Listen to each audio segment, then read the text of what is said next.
लालची ननद।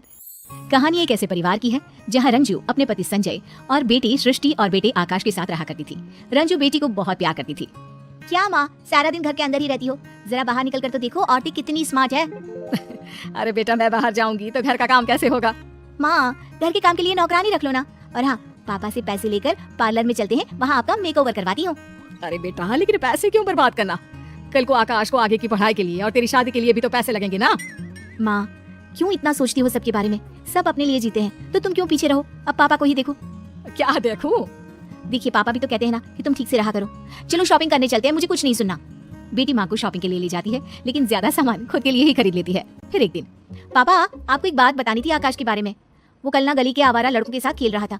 मैंने उसे बहुत समझाया कि पापा इतनी मेहनत करते, तुम ऐसा क्यों करते हो? हाँ बेटा, वो कुछ बन जाए, तुम्हारी शादी हो जाए तो समझूंगा जिंदगी सफल। पापा, आपकी तो जिंदगी सफल ही है, और भाई की भी। शहर के सबसे महंगे एरिया में आपका घर है, जो बाद में भाई का हो जाएगा। आपको क्या दिक्कत है पापा? अरे बेटा, घर की ईंट थोड़ी ना खाएंगे, कम से कम बेटा कुछ कमाने लायक तो बन जाए। एक रोज, माँ, पिताजी, मैं आप लोगों को किसी से मिलवाने लाई हूँ।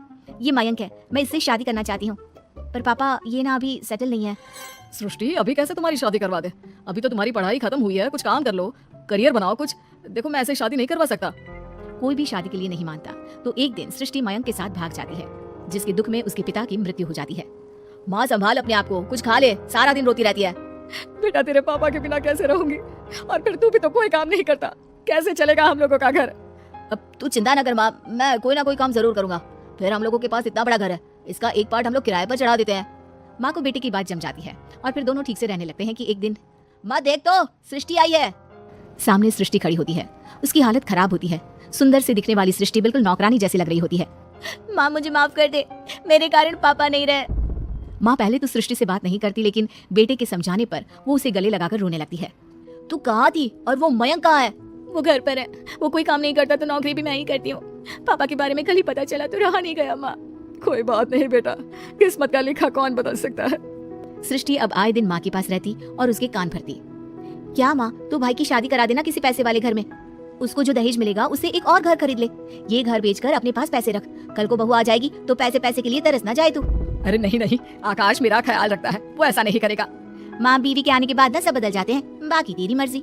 पर कहते हैं ना, रोज रोज एक ही बात को कान में डाला जाए तो वो एक दिन सच हो ही जाती है। देख आकाश, तेरी शादी हो चुकी है, तू ना अब अपनी बीवी को लेकर अलग हो जा। माँ, कैसी बात कर रही हो? मेरी कमाई इतनी है नहीं कि मैं कोई अच्छा मकान ले सकूं।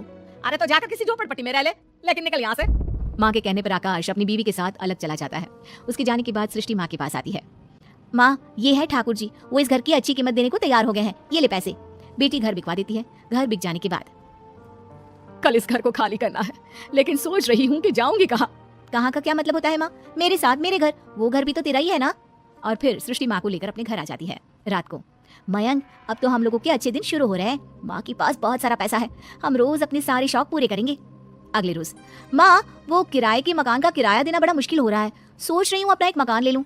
डाउन पेमेंट दे देती तो EMI तो मैं देती रहूंगी जैसे किराया दे रही हूँ।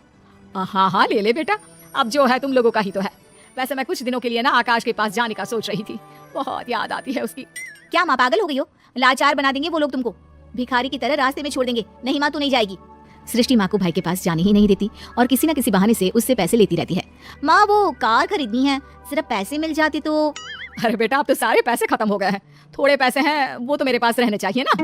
अरे तो मैं हूं ना माँ, तेरे रहने खाने पीने सबका जिम्मा तो मैंने ले रखा है, अब उसी का बिल समझ कर ही दे दे पैसे। माँ क्या करती, सारे पैसे बेटी को देकर खाली हो जाती है। फिर एक रोज, अरे माँ, क्या हो गया? आज सोकर नहीं उठी, नाश्ता भी नहीं बनाया, और ये इतनी खांसी क्यों आ रही है तुझे?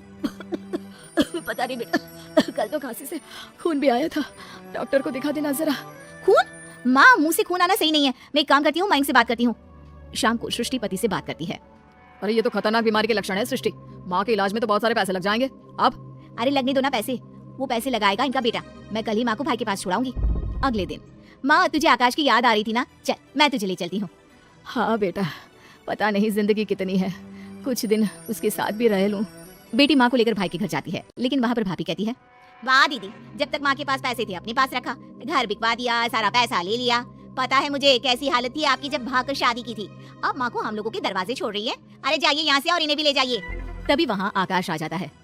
अरे माँ, कैसी हो माँ? सुगंधा की तरफ से मैं माफी मांगता हूँ। आओ ना अंदर, आओ सृष्टि। देख भाई, माँ की तबीयत ना ठीक नहीं है, इनको अच्छे से डॉक्टर के पास ले जाना। और हाँ, माँ को कुछ होना नहीं चाहिए, मेरी नजर रहेगी तुझ पर।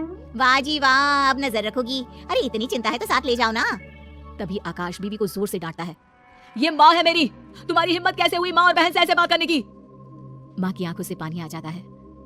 जिस लड़की ने अपने आगे अपने पिता की इज्जत को भी नहीं रखा और चालाकी से अपना मायका खत्म करने की कोशिश की, ऐसी लड़की के कारण मैंने अपना इतना अच्छा बेटा छोड़ा। मुझे माफ कर दे बेटा।